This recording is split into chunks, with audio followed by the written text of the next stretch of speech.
Kung hinihintay mo yung kilig update bago matapos ang taon, baka nasa birth chart mo na pala ang clue. Ito ang top 5 placements na may strong love vibes this December.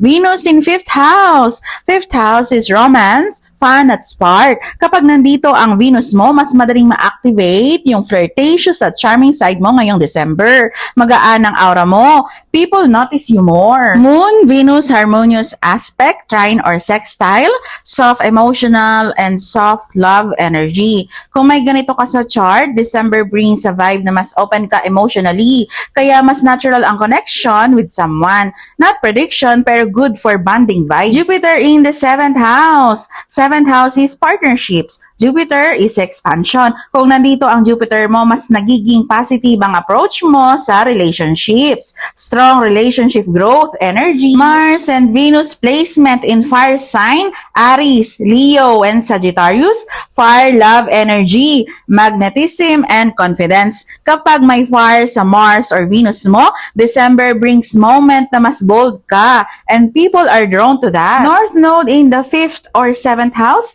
life lessons mo involve ang love, romance, and partnership. Kapag ganito ang placements mo, every December energy tends to highlight themes about connection, affection, or heart expansion. DM mo ko kung gusto mong makita kung anong placements ang nag-activate ng love vibes mo this month.